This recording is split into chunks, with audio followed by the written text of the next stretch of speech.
I'd like to have everybody give a little bit of an introduction, where you're viewing from and what brought you to a Sages class. And I'm going to start with Richard. Richard, would you unmute yourself and tell us who you are and what brought you here?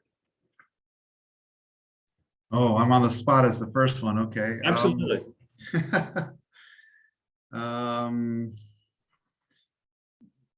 My first love of reconnecting with myself came in my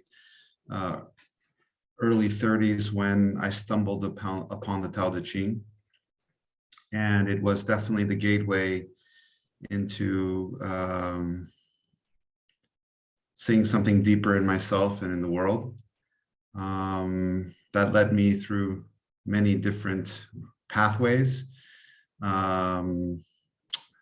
both an inner discovery of myself, but also over the last 2.5 decades,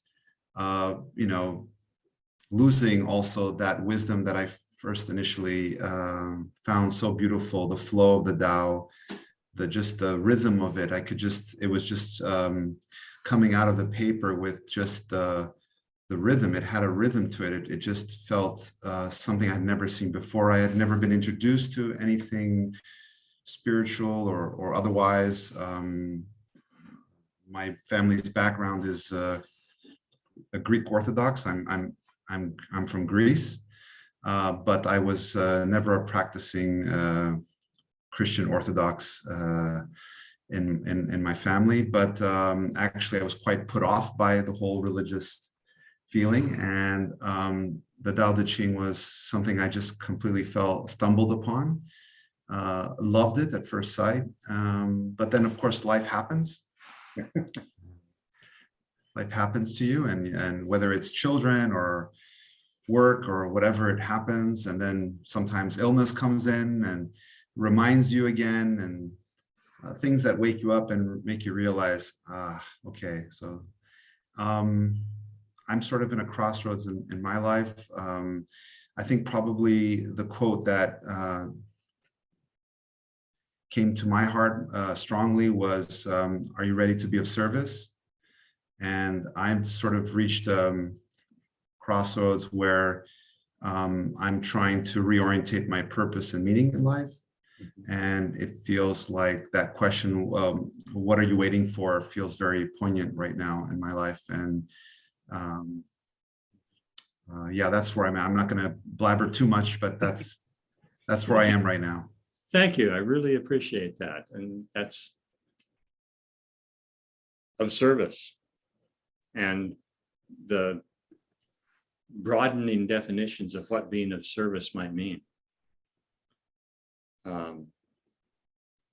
There's a sense in which merely by becoming free and returning to ourselves, we are of service.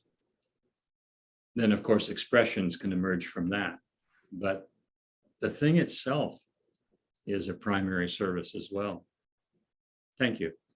I'll have you mute and go to Jane.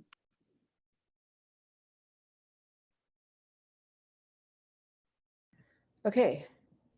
All right. Okay. Who am I?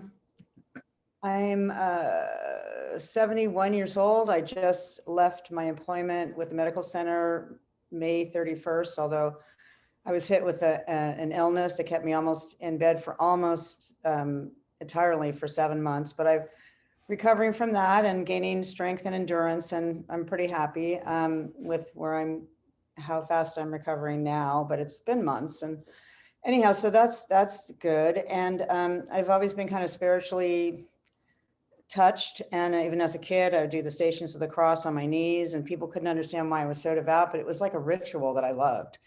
And so I really want to take this class because I love your poetic, you're the best to me interpreter of the Tao, Bill, and I love your writing. And you, like Thich Nhat Hanh, allow me to feel more at home in this world. I don't know if that makes sense, but it's just very kind. It just touches me in a very soft, kind, immediate, direct way. I wanted to take this class because I just love to be in conversation with you, Bill, and maybe meeting new people over this and going over your work again. That I knew that would be, rewarding and enriching for me. But I'm also involved in this other Rinzai Zen discussion group, and these are by and large younger people. I mean, younger 40s, 50s, like that, and they're very they're very studied, they're very intellectual, they're very, they practice, but they read, and they're very intellectually talking about this interpretation and this and that and this and that, but they're also very opinionated. And I have found that if I say something in the group, that someone is always going to interpret what I said and then tell me where I was wrong. I mean, it's like, and then I realized that I didn't even say that, they've just picked it up and run with it so they can pontificate about, how they know this is better. And this is, I've missed the mark there and all that. So I wanted to engage with these people without being too harsh, I guess. I need to be soft when I respond, although I feel like just going, good Lord, I didn't say that, and anyhow, so I think this will calm me and make me more in tune so that I'm not just matching them and their kind of, I don't know, position and how they see the world. So I just wanted to get in touch with the Tao again, and it's soft and easy and it's kind, and it's not always so hitting, like there's so many interpretations of everything. And so So I'm happy to be here and happy to be engaged with the book again. Thank you. Thank you. Thank you, Jane. Softness. Yeah. Softness. Yes. I'll make as much of a guarantee as I can that nobody here is going to biff you. Well, nobody's going to biff you. yeah, well, my immediate response is to challenge that. And so I don't want to just come back. It's not like it puts me off. It's like, okay. I'm like, oh, I just almost get ready to get into a big debate and go, really, and then bring up my facts and, we're off to the races and it's just a debate. And I don't know if that's really what I want to do. Plus I'm doing other things in my life now. I'm vice president of the community here, and I'm entering different groups. And so I just knew you would be this class would be the perfect fit for me outside of politics and community and this Rinzai group. So I'm just happy to be here. Thanks. Glad to have you. Thanks. Peter. Okay. Well, it's somehow appropriate coming after Richard, a lapsed Greek Orthodox. I'm in Greece, surrounded by Greek Orthodox, woken up most mornings by the bells, and nearly actually ran over a priest the other day, which I'm sure is not the best way to introduce yourself to the local community. Fortunately, the brakes worked. Fortunately for him, anyway. It's a very good question, Bill. I mean, what is it that brings, speaking personally, me here? I think that, and it is a little bit like what both Richard and Jane said. I think that I'm now 65. I've lived in many different countries and done all sorts of different things from the developing world to developing cities like Washington, DC, and all over the world. And I think over the past decade, I've got to a point where I really do know that I just don't know anywhere near as much as I thought I used to know. Mm-hmm. I really, really am. I've either got to be peaceful and content and happy with the fact that I don't know, or I'm going to have to try and fake that I'm wise and I do know things, or I'm going to go mad. But I really don't. I mean, I often think that the older I get, the more life is sort of like is like trying to navigate blindfolded with a lot of people giving you contradictory advice through megaphones. It seems that once you turn 60, there's a beautiful word you've used many times, Bill, still point. I thought about that for years as a wonderful goal. And I realized when I got to be 60 that it had a different meaning. The still point was something where people would look at you and say, oh, you're still running. Oh, that's great. Oh, you're still active. Isn't that wonderful? And I'm sure in a few years it's going to be, oh, he's still here, you know, and that's not quite what I envisaged as a still point. I thought it would be a period of tranquility and sagacity that would allow me to embrace the peace of life. But I do find that the navigation is a tricky thing. I find it is, it's being peaceful without being disengaged completely. It's being passionate without losing the present moment. It's being in love with life without being lost in other people's interpretation of what a life should be. And as I say, I really don't know. I mean, I go through every day aiming to be present, aiming to enjoy the beauty that is around me, and 1,000, 10,000 times failing to do that and losing myself in something that I'm concerned about or that I should be doing. And then I come back and I'm grateful. And I suppose, therefore, to sum it up and not bore the hell out of anybody more than I have, the thing that brings me here is that I have huge respect for you and what you have written. The people who want to listen to you and be part of a discussion with you are people who I want to listen to and be part of a discussion with. And at this point in my life where I realize how little I really do know, I welcome the chance to hear from and learn from, and if neither of those, at least be consoled by people who really are on the same path that I am. Thank you, Peter. It's lovely to have you. I'm going to go to Karen. Karen, will you unmute yourself and tell us where you're from and what's going on with you? Yeah, hi, I'm Karen and I'm from Belgium. I'm probably it seems like I'm the one non-American in this room. I don't know, I haven't heard everybody else yet. What brought me here? Bill, I'm not really sure how I came across your book, and it just kind of landed in my post box a week ago. I ordered it, I don't know where I found it, and since then I've just, you know, I find it magical. I haven't gone chapter by chapter, but I just opened it up a page and I let it sink in, and it's just such an appropriate guide and companion at this point in my life. I turned 65, and in Belgium, 65 is for people from my generation, is the official retirement age, and which means social security. And so for the last years, I've been wondering, what does it mean to retire? And from retirement, I went to retiring as a verb, like, you know, eldering, saging. I was thinking that works more for me, you know, the thing about process instead of having this identity. And so I decided to take 6 months out of work, which started January 1, because I am self-employed and I like to be active. I mostly work in the personal development area. I work with leaders from corporate life. And but I gradually became disinterested in especially last 2 years, because I had to do so much online work, and I was losing touch with what was really important for me. And I thought the combination of this happening and me turning 65, it's a good time to kind of take a break. And I took this break with the question in my head: who am I without work?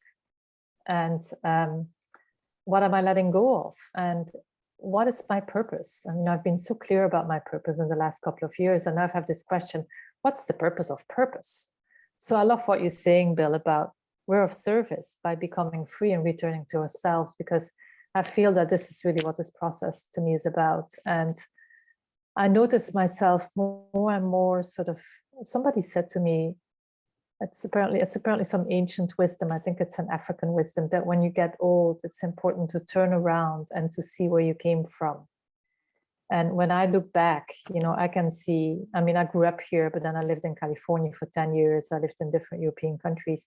And I can see there's this rebel version of me, there's a hippie version of me, there's the Buddhist, I was very heavily into Buddhism. I was celibate for 5-6 years. So like there's all these different, and it's like, I feel for me, this period in my life is also kind of looking back and seeing what's alive and what do I need to revisit and what do I want to integrate. And it's like, and I heard, and I'm going to finish with that apparently I listened to this Insight Timer class, something about croning, and the woman was saying, I don't know whether it's true or not, but I just loved it. And she said that in Portuguese, there's no word for retiring. And apparently there is a word there that has a root, aposenta, which is home and shelter.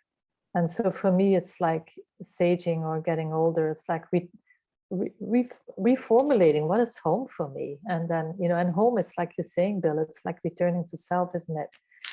So I'm very excited to be here because, to be honest, I seem to be surrounded mostly by people that are younger than me. So I'm just happy to be in a circle of people that all go through the same process, and very curious about what's going to happen, what you're going to be sharing, Bill, and what I'm going to be hearing from everybody else. So that's me. Thank you for listening. Thank you, Karen. It's very nice to have you here. I'm going to make a comment. You mentioned looking back at your life and the various roles or identities we play. I think it's important that we not approach the idea of sage or elder as one more identity. Perhaps it's just the opposite. It's the shedding of identities. It's the letting go of the need to hold something in place. And believe me, holding in place the idea of some sort of a wise elder sage is just as destructive as trying to hold any other kind of identity in place. It's a time of letting go of those and seeing what's there that I don't have to hold in place. What's there that just naturally arises. So thank you for letting me kind of jump in there. Jim, let's go to you. Thank you, Bill. Hello, everybody. So grateful to be in this gathering of souls seeking the truth that the Tao Te Ching holds. I'm 71. I'm a retired integrative physician had a solo practice. I now, for the last 14 years, have been a full-time servant of the land. I farm. I have a farm called the 100 Acre Wood, a la Winnie the Pooh. I have most of the characters of Winnie the Pooh and others that they didn't write about. My days are filled with gratitude and contentment and quiet and solitude, but also the challenges of farming alone as I age. And in a conversation about this time of life and next steps forward. I discovered the Tao Te Ching in college at 20. It was the Jane English translation, was very arcane, but it somehow grasped me, the black and white images and the short poetic fragments. And I could sense that there was something calling me here. I rediscovered the Tao, though, in a major way when I first held Bill's book, The Path into Practice. And it was the most lucid translation of the Tao I'd ever read. And I felt such a relief to understand what I knew was there, but it was opaque until Bill made it transparent. And I'm still seeing so much wisdom in it. I was drawn by the question as well of chapter 1, which was starting to see, it was about, are we aging older or wiser, I think. And you described the fact that emotions start to meld and blur a bit. And I had this beautiful synchronicity this morning in my mindfulness meditation where I was prompted by my Apple Watch to reflect on the emotions that surfaced for 3 minutes of reflection. And I noticed this whole spectrum of emotions surfacing. There was gratitude and contentment snuggled right up against anger and loneliness. There was joy snuggled up against fear and worry. And I realized, like the yin and the yang, these emotions were spooning one another. They were changeable. And I was grateful to witness them. But I don't know what the hell. This world I don't get. Yeah. So anyway, thank you, Bill. And that's who I am. Thank you, Jim. It's a pleasure to have you. Patrick, you already kind of told us a little bit about what's going on with you, but if you'd kind of sum that up, please. Yeah, so I'm 75 and I've been playing with the house money for a lot of years now. I'm the first Bell male in 4 generations to make it past the age of 55 without a major stroke or heart attack. And unfortunately, that includes my younger son. So my older son is just about to hit 55 this year. And so he looks like he's going to be in that rarefied club. And so I never really thought I'd get this old. And I've been around death my entire life. I worked in a funeral home as a senior in high school, and what used to be called a night boy in the mortuary. So you went out and picked up people who died in the middle of the night and snuck them out of skilled nursing facilities and that sort of thing. Wow. And then I went into healthcare. I thought I wanted to be a physician, so I started working in hospitals and said, no, that's not the life for me. But it was a great way to pay my way through school. And so I had a 20-year health career in various and sundry places. And I was, among other things, worked in the ICU as a respiratory therapist, saw a lot of people leave their bodies. And I've reflected on death my entire life. And so along with that, you know, I am also a recovering Catholic and have become more spiritual than religious. In fact, I'm not very religious at all now, although I have a great deal of respect for religion. And I appreciate, Jane, I appreciated your comments about doing the Stations of the Cross.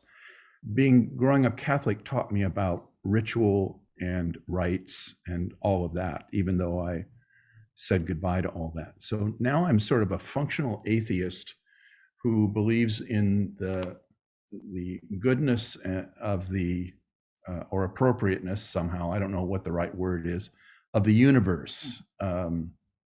So when I'm around people that talk about God, I just do the translation in my head and everything works. I'm not offended by anybody who talks about religion. And let's see, the only other thing that is of any interest to this group, perhaps, is that for not quite 40 years yet, coming up on it, I've been on a very purposeful quest to grow my consciousness, and spirituality has kind of tagged along on that journey. And so I'm a sort of a self-taught Taoist. If there's time, sometime I'll tell you the story, or maybe I'll email you how I got to actually identify myself as a Taoist. That's the only kind of Taoist there is. Apparently, Lao Tzu started the whole thing off that way. So, So I'll stop there. Otherwise, I'll get into storyteller mode and bore the hell out of all of you. Thank Thank you, you. Patrick. Delighted to have you here. Going on to Rena.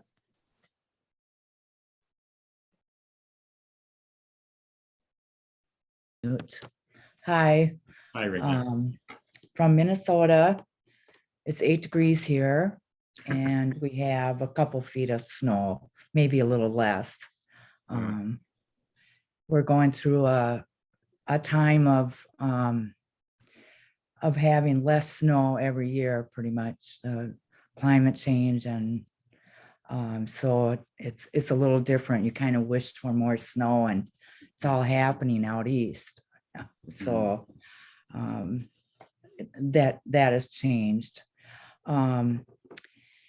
I am 67 and my husband is 82. So we're 15 years apart. And when we were courting, we didn't look at the age difference so much. But on this side of aging, there's been really differences showing of where we are physically, emotionally, our minds, our ears, if we can hear. And it's been quite a visit so far, that trip that we're on. So that's a constant learning. And part of that is I work as a part-time computer consultant, tutor to the elderly. So I work one-on-one with them to help them with their devices or their computers, and or do a little troubleshooting. And so I've been going into senior centers, and I go one-on-one. I work with usually a person one at a time and just spend that time with them. And that's really my part-time job. And as well as it has been a magical time of seeing another side of many sides of aging, you know, some similar, some very different, the different personalities and the stories they tell. And so some with the illnesses as they get older and the dementia and things like that, to witness that. So in most cases, I've been feeling bad about aging, like I've grown up to be, you know, conditioned, looking at the kind of the bad side of aging and the endings. It's like endings. It's the ending of this. Oh, it's the ending of this in different parts of your body, or it's, you know, and I've been really hoping that I don't get bitter or be afraid, even though it's going to come whether I am or not afraid. Might as well not. So it might not. Oh, I said, yeah, might that's as well, true. since it's going to come either way, you might as well not be afraid. Yeah, that's true. Anyway, what I am, but if this is subtle, what's been happening in your class is so timely, is I wanted to learn about the other parts of aging. Is, you know, the good parts of aging is, are there anybody excited about aging? Or, but just what does it bring? And it seems like my experience has been that it's subtle. Like, you know, I'm experiencing this moment, but also at the same time experiencing another one in a different way. Or I can be just more single-minded versus, or single tasked versus, you know, multitasked. So I'm just seeing subtle things. And I think working with the seniors has been a real, it still is a very good teaching experience for me, as well it is for them. And I think I'm learning in your class, it was like I started reading your book on this, and I'm like, oh, this is what it's like. This is what that is. And gosh, I'm excited. This is I'm feeling pretty good about being 67. And I know I have to have different eyes or see things, with my husband a little differently. This is going to be more loving and more understanding for me as I watch him and experience being his self as he ages more. I sing in a choir with Morning Star Singers, and we sing to people who are dying. And so it's kind of a hospice choir. And so we go out in small groups, and we'll sing. We get calls to go to them, and we sing for them some songs, and that might comfort them, or they have some requests. So, that part of aging, seeing that too, is like, boy, I got to be around kids more. I don't know. I just, there's just wasn't that youth. Where is it? And but I'm very grateful for that. And like I said, for the seniors that I get to experience in teaching. Yeah. So I'm really glad about meeting you all and doing this class together and hearing your thoughts and experiences. So thank you so much, Bill, for Pleasure. putting this together. It's a pleasure. It's pure pleasure. Thank you, Rena. Mhm. Lovely. Brooke, we'll move to you. Hi there. Hello. Hello. Hi. So I'm Brooke, and I'm in Ventura, California. I'm not really sure how I found your book, but I have been a spiritual studier for years. I'm a semi-retired psychotherapist and life coach. And when I hit 71 this year or last year, I felt a sense of this is the time to really focus in on my own spiritual growth. And if I'm ever going to wake up and be fully present as much as possible, this is the time to do the work.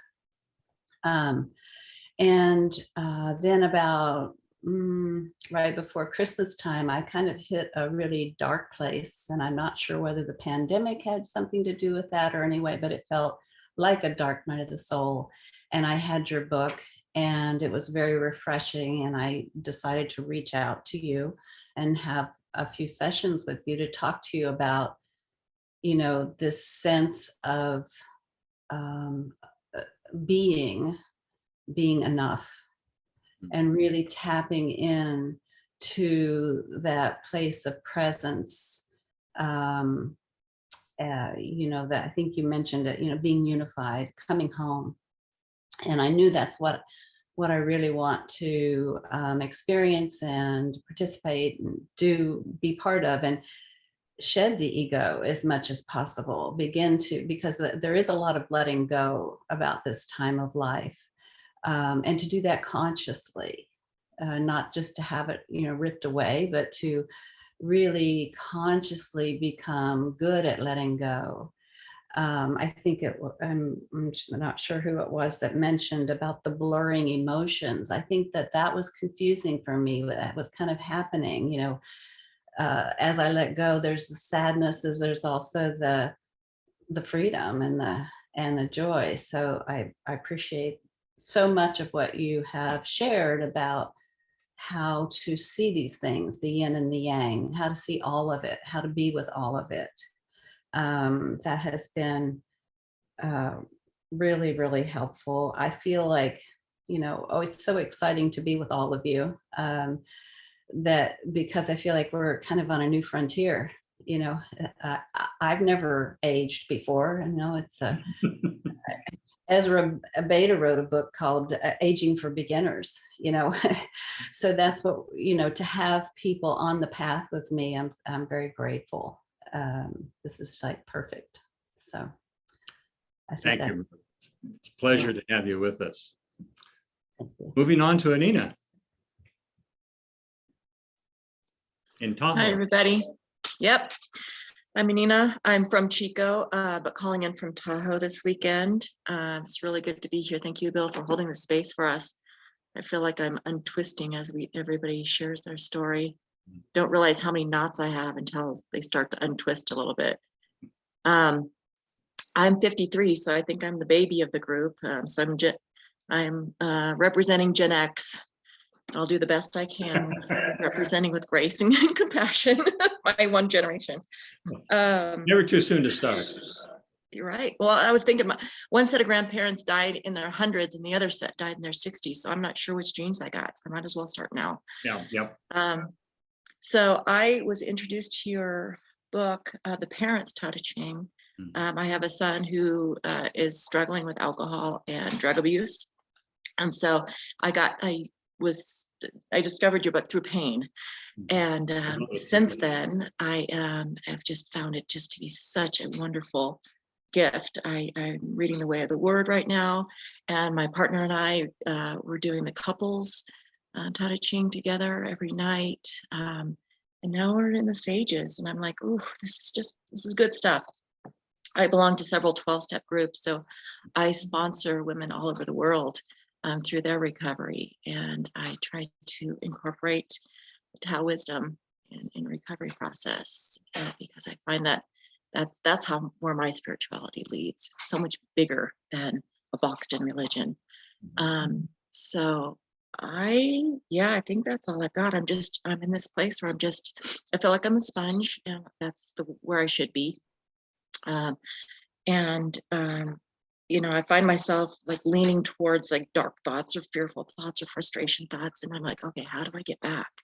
How do I get back to this place of letting go and detaching with love? And because I feel like that when I'm detaching with the expectations of the world or expectations of family, then I can allow allow a little bit more ease and grace through everyone else's process, because I'm in my process myself. I mean, I have not arrived by any means. And so I'm on that path, and I just get to enjoy the path that I'm on. So thank you for holding this space. I appreciate it. It's absolutely my pleasure. And just one quick word in Taoist thought, the idea of letting go also needs to be let go of, because the letting go can be an effortless process. And if I'm attached to the idea of letting go, just a lot of trust that the natural flow, when we'll get to it in future sessions, of the Wu Wei, the effortless flow of the Tao, will do the letting go. So instead of letting go, I turn to the flow, and the flow lets go. Hey. Thank you for that, Bill. I needed to hear that. No, there you go. Anyway, thank you, Anina. And Edie, tell us where you are and what's going on. Unmute. Yeah, there you go.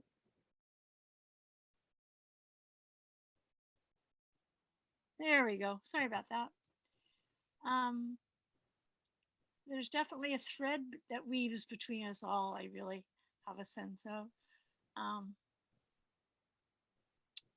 And I didn't really prepare for this, as I was not sure what I was going to say. I currently live in Portland, Oregon. I've been here longer than I've ever lived anywhere in my life, which is pretty funny. Grew up in San Sacramento, lived in San Francisco, the Bay Area, the Napa Valley, when one could afford to live in the Napa Valley. And then and then moved here kind of by default.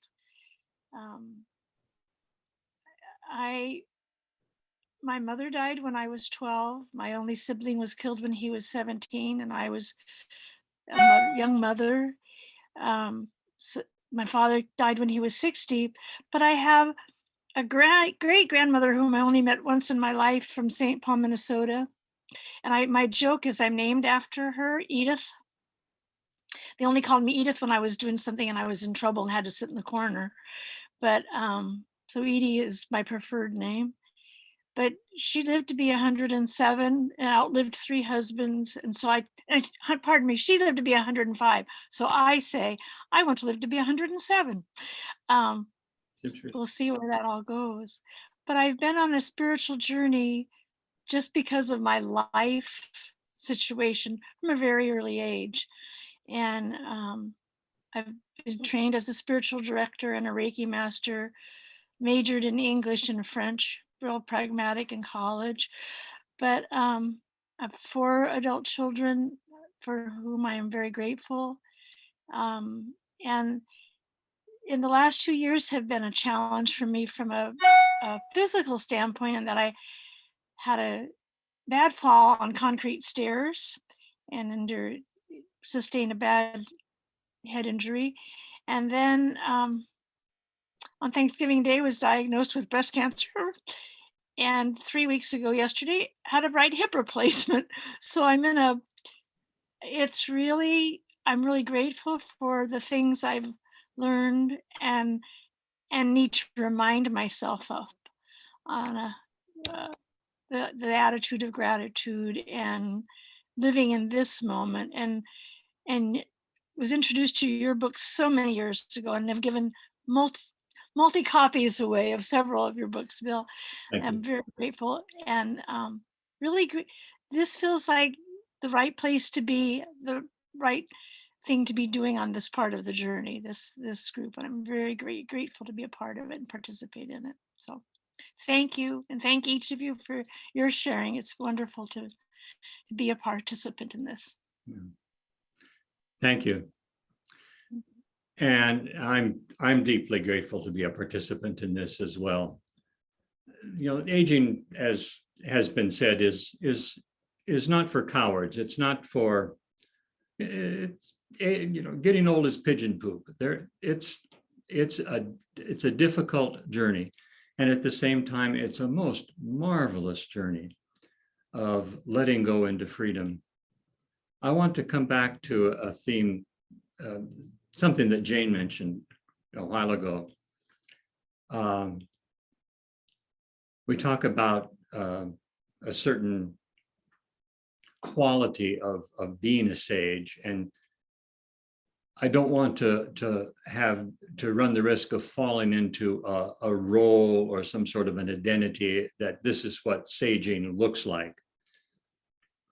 But there was a man for whom saging was absolutely breaking up.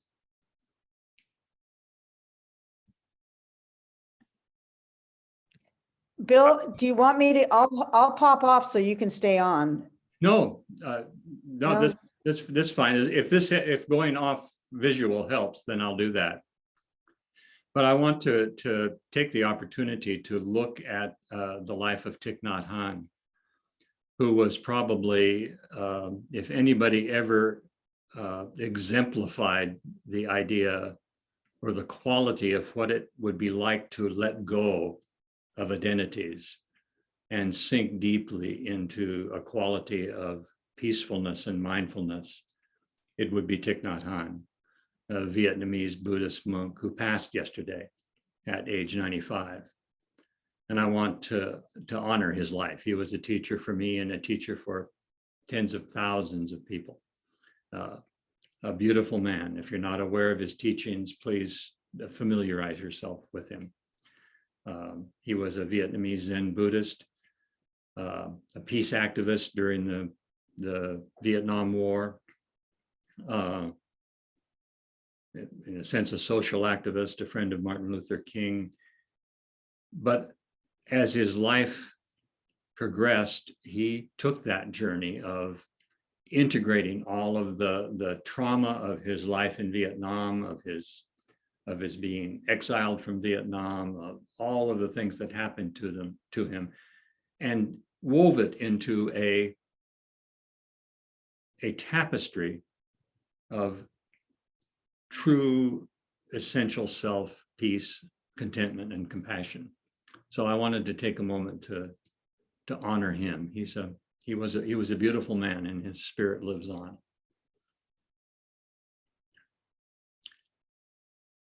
Anything else? What's on your mind now?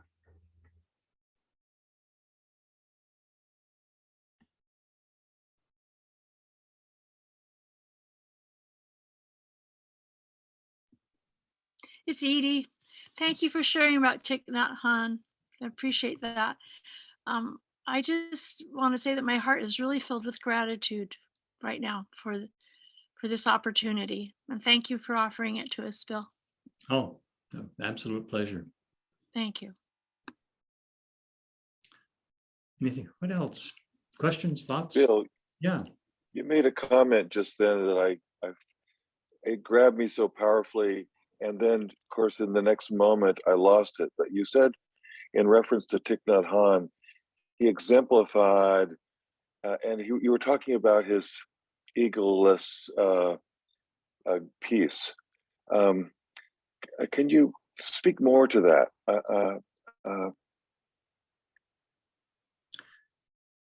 Only a sense I have from as I listen to him and watch him. Obviously, still enough of an ego left to function in the world, and an identity as a teacher. It just happened to be a man that I could watch and sense an authentic sense of peace and compassion from. Very, very little quality of self-presentation. It's almost like when I listened to him, there wasn't a self there. It was just the quality of compassion and mindfulness flowing from him. That's just the feeling I had with him. Projections and based on certain styles of teaching, but for me, he was gentle and centered and compassionate, without an agenda, without a sense that I should believe a certain thing, or without a sense that I'm doing this right or wrong. I've known of him for 50 years, and it's always had that feeling for me from his writings and from his videos.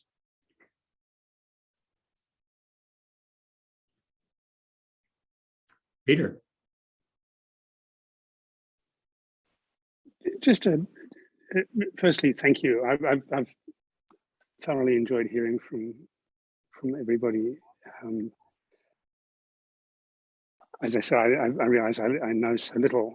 I'm therefore able to learn so much. I think that one thing that strikes me about this whole business of the passage of time and the acquisition of years is how obsessed the society, particularly the United States, where I spent some time, but Australia, where I was born, and others, how obsessed they are with it, with the whole idea of you are now this number, right? Regardless of whether you spent your life drinking beer and watching television or running marathons, and it doesn't matter. You are this, and therefore you are that. And it's deadly serious, and it's almost like the older you get by the calendar, the more there is this industry that tries to compartmentalize, define, and limit you and describe you to yourself. And I avoid, for example, going to a physiotherapist, because I know they will look at me and say things like, well, you're in your 60s. So, as if this is a miraculous scientific breakthrough that you had to go to medical school to realize. So I don't go anymore. I know I'm in my 60s. I don't need somebody to tell me I am. I find my own solutions. Some years ago, this is the point I wanted to make. Some years ago, when I was in Hong Kong and I was working, I'd get up in the morning and I'd run up the peak, and which is a wonderful way to start the day. And it's very steep, and halfway up there's a lovely road that goes around.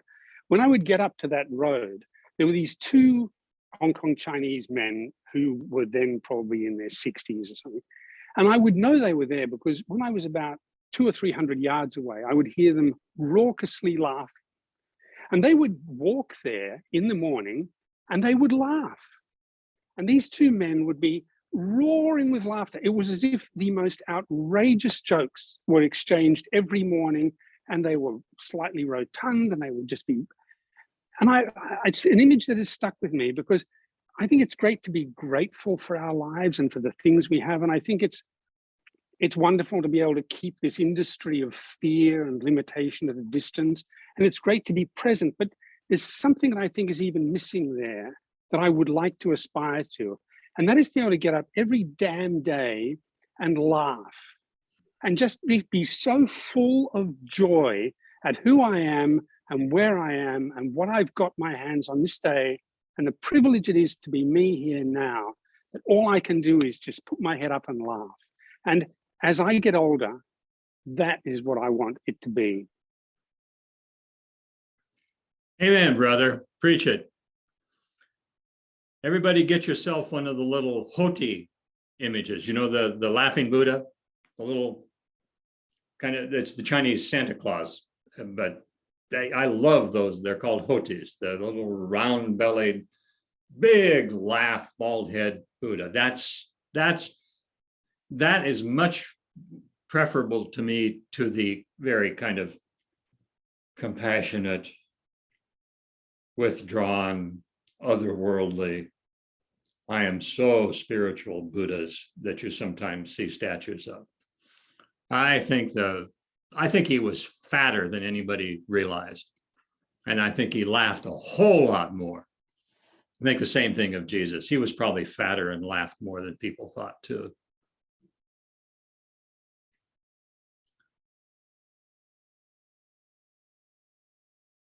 Well, let's wrap it up.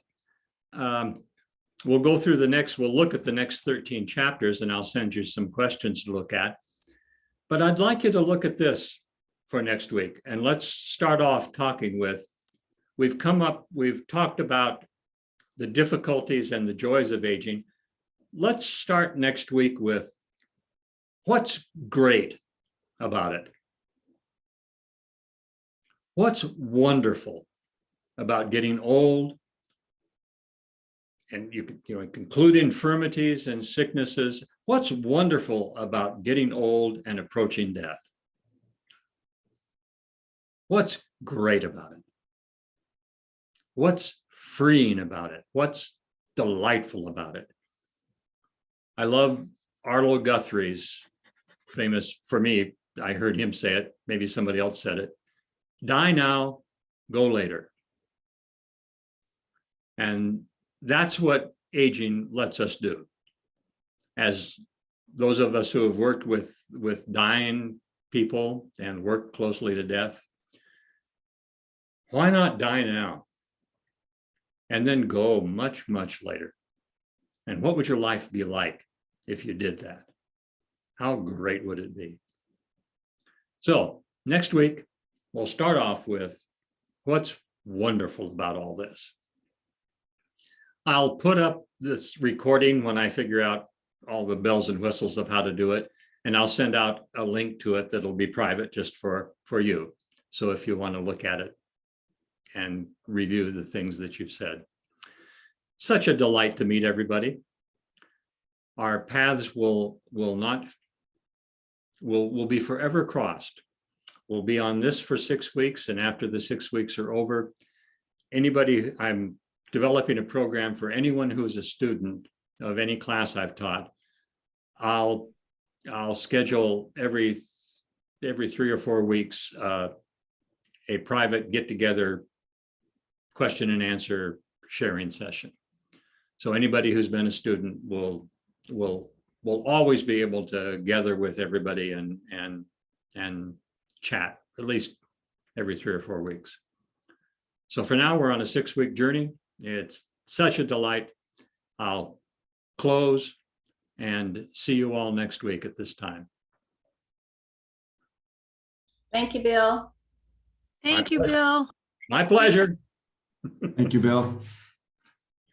Thank you so much. Such a pleasure. Thanks, Bill.